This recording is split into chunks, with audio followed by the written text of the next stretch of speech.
আসসালামু আলাইকুম। Nahar kitchen blog আপনাদের মাঝে আশা করি আমিও ভালো আছি, আপনাদের দোয়া।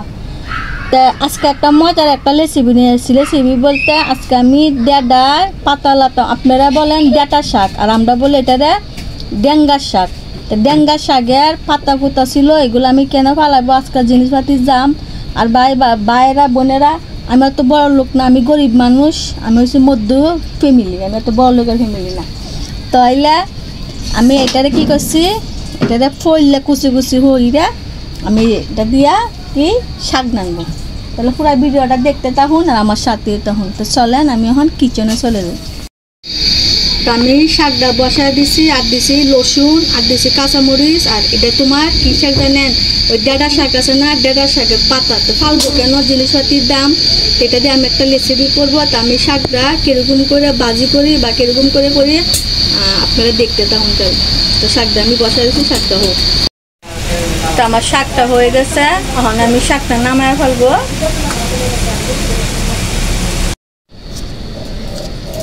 আমি যে শাকটা ভাজি করছিলাম, এই শাকটা এখন দিয়ে দিব ব্লেন্ডারতে, ব্লেন্ডার করে নিব। তোমার ডেডা শাক বড় বড় পাতাগুলা, এটা আমি ব্যান্ড করে ভাজি করি।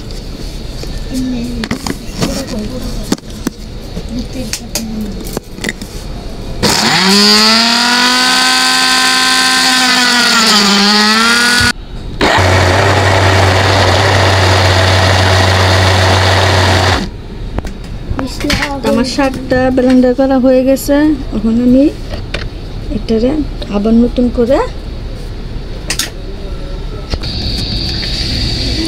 আমি তেলটা দিয়ে দিচ্ছি।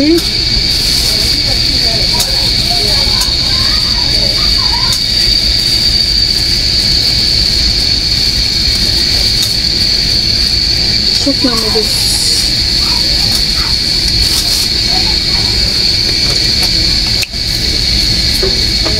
একটু পাইলে জিরা,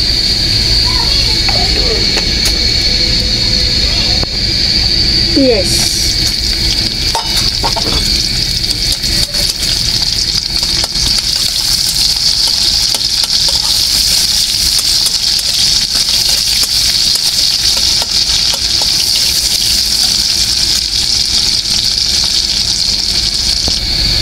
আমি যে শাকটা ব্লেন্ডার করছিলাম এটা দিয়ে দিব।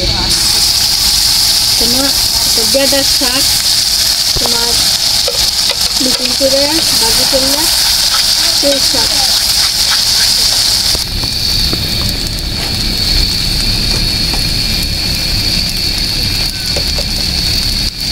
স্বাদ মতন লবণটা দিয়ে দেবো।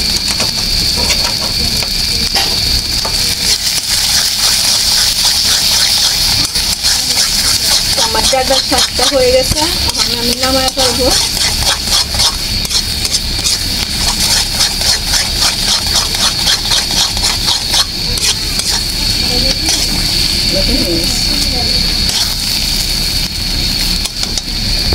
তো দেখেন আমার শাকটা মাশাআল্লাহ হয়ে গেছে। যদি আপনাদের কাছে ভালো লাগে তাহলে বেশি বেশি করে লাইক করবেন, শেয়ার করবেন, আর নতুন ভিডিও পাইবার জন্য আপডেট করবেন। আর আপনাদেরকে যদি ডেডার শাক আনেন বা ডেঙ্গার শাক আনেন, পাতাগুলো না ফেলায়া আমি যেরকম করছি এরকম করে করিয়েন, খুব স্বাদ, খুব মজা, একবারে কচু শাকের লাগান দেখা যাবে। তো ভিডিওটা আমাদের এখান থেকে। আসসালামু আলাইকুম।